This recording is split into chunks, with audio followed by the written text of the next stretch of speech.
You signed a contract 3 years ago. The club told you it was the best value. But last month's statement has a line you don't recognize. Technology fee, $18.50. You don't even use their app anymore. That's the system working exactly as designed. Here's what most golfers believe about their equipment. That a new driver every 2 years is essential. That the latest shaft technology will shave 3 strokes. That you can't compete with a 5-year-old putter. The entire golf industry depends on this belief. It drives $5 billion in annual equipment sales in the United States alone. But there's a quieter, more uncomfortable truth that the industry hopes you never discover. A specific group of players has already figured out that upgrading equipment is not just unnecessary, it's actively hurting your game. And they don't need a single new club to prove it. The evidence comes from an unlikely source. The National Golf Foundation tracked spending habits and performance metrics across 12,000 amateur golfers over 5 seasons. They found something the manufacturers don't want you to see. The demographic with the highest scoring improvement rate wasn't the players who bought the newest gear. It was senior golfers who stopped upgrading entirely. Think about what that means.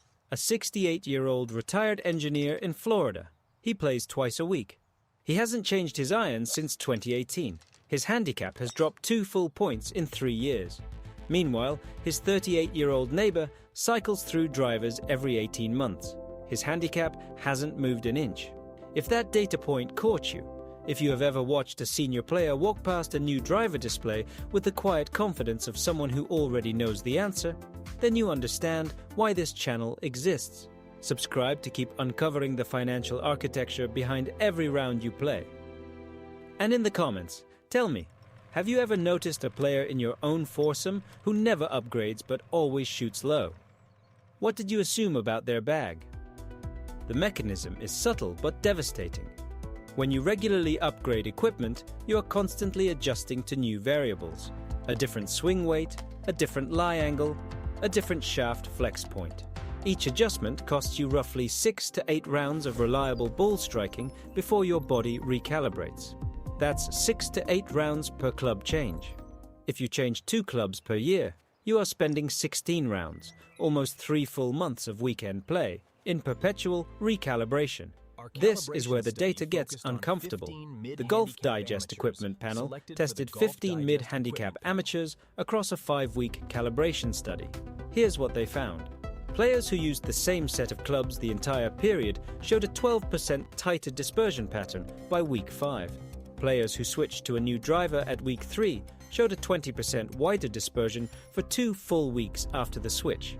The new club literally made them worse before it made them better, and for many, the better never arrived because they switched again.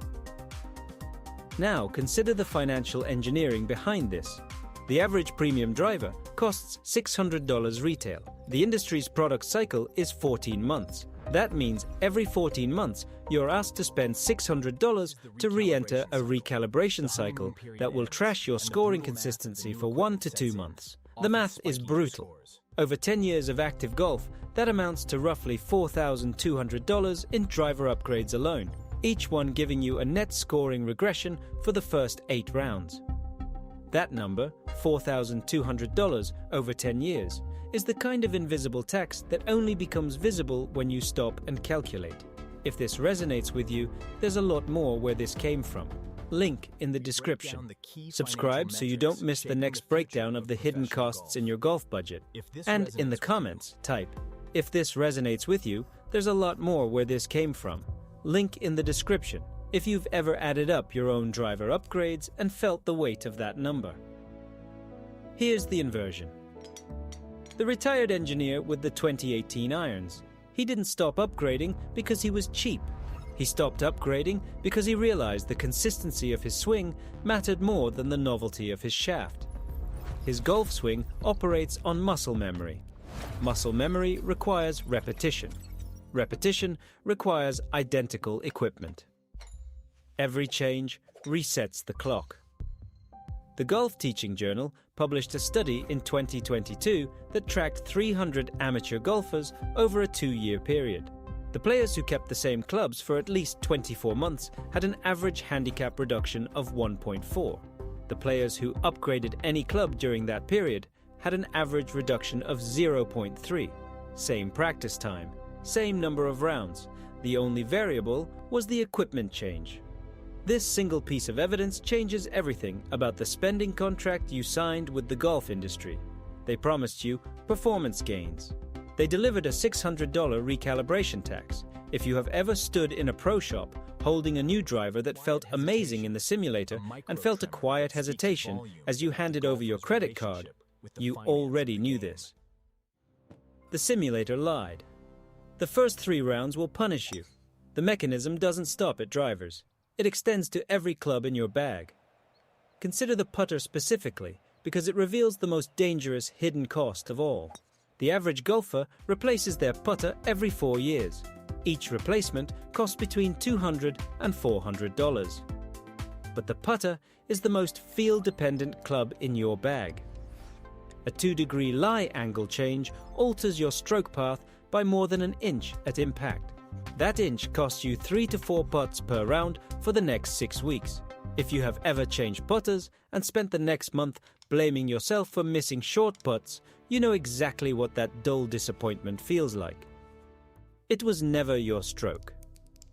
It was the $400 variable the pro sold you. Now, let's look at the senior players who made the choice to stop upgrading.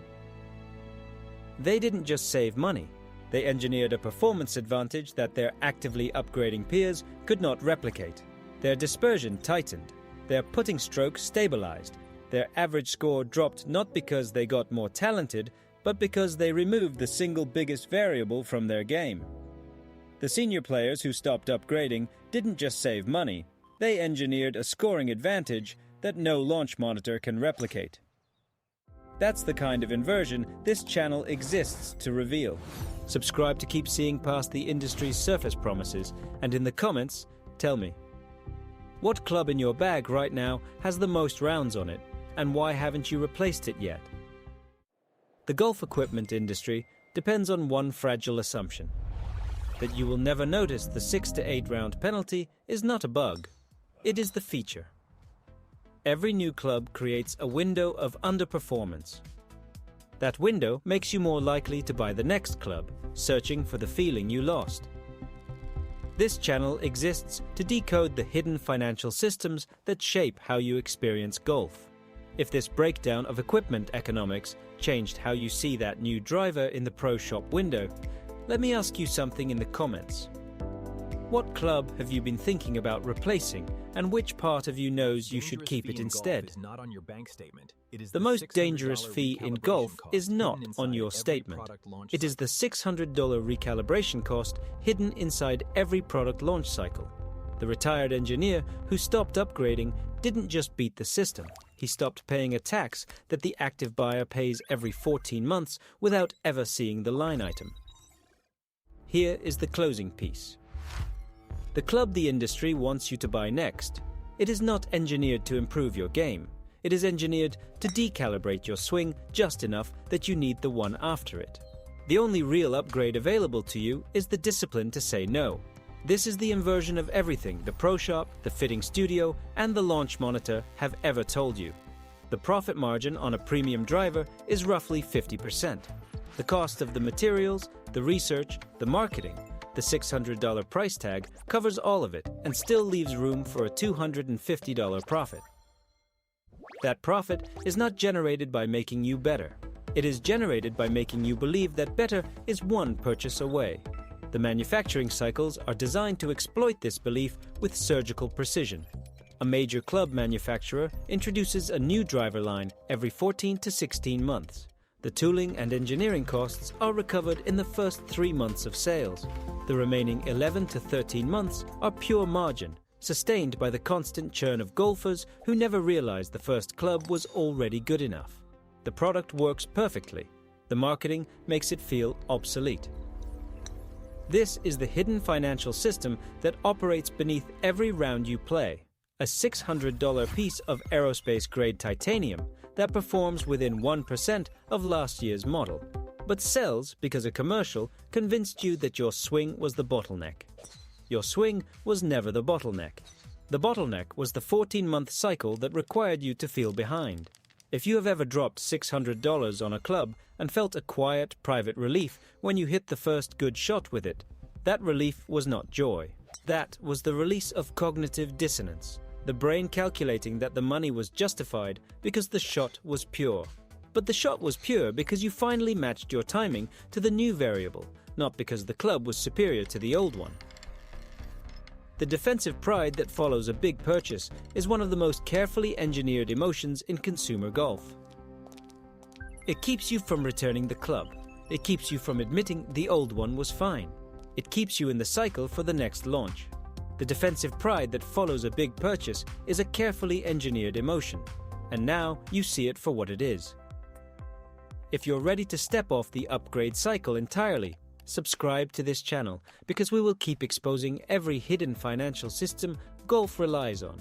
And in the comments, write "walk past the display" if you commit to keeping your current bag for at least the next 12 months.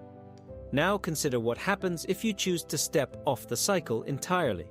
Your swing stabilizes at its peak. Your dispersion shrinks. Your putting becomes predictable. Your annual equipment spend drops from an average of $1,300 to zero. And your handicap improves not because you bought something, but because you stopped buying. The golfers who make this choice are not outliers. They are the quietest, most consistent players at every club in the country. They are the ones beating you with 10-year-old irons while you sit in the parking lot scrolling through reviews of next month's shaft upgrade. They figured out what the system hides in plain sight. That consistency is a competitive advantage that money cannot buy. The final question is not about drivers or putters or shafts. It is about whether you are willing to let the evidence override the feeling that a new club will finally fix what you believe is broken. The data says it will not. The data says it will cost you 6 rounds and 12 points of dispersion and $3,000 over a decade. The data says the old club in your bag is already enough. Your next upgrade is not in the pro shop. It is in the discipline to walk past it. That discipline is the only edge the industry has not learned to charge for, and it is yours for nothing but the courage to keep your hands still and your bag exactly as it is. The clubs in your bag right now know your hands better than any salesman ever will. They have absorbed the micro-adjustments of every round you have played, every miss-hit you corrected, every fairway you split 2 inches off the ideal line. That information lives in the shaft, the grip, the wear pattern on the face. The moment you replace them, you erase a relationship that took years to build. This is the truth the industry has no answer for. A $600 driver does not know you. A $200 putter has never seen a 3-footer under pressure on the 16th hole, but the club you have played 60 rounds with knows exactly how you flinch. It has calibrated itself to your weaknesses. That calibration is worth more than every launch monitor reading in existence. So here is the final thought. The next time you hold a new club in the simulator and feel that electric surge of possibility, stop and ask yourself one question. Is this club better than the one in my bag, or is it just different enough to make me forget how well my old one already works? The data is settled. The engineering is clear. The only upgrade that matters is the one you choose to refuse. Walk past the Pro Shop display. Keep your bag closed and let your game do what it was always capable of doing without the noise of a 14-month product cycle.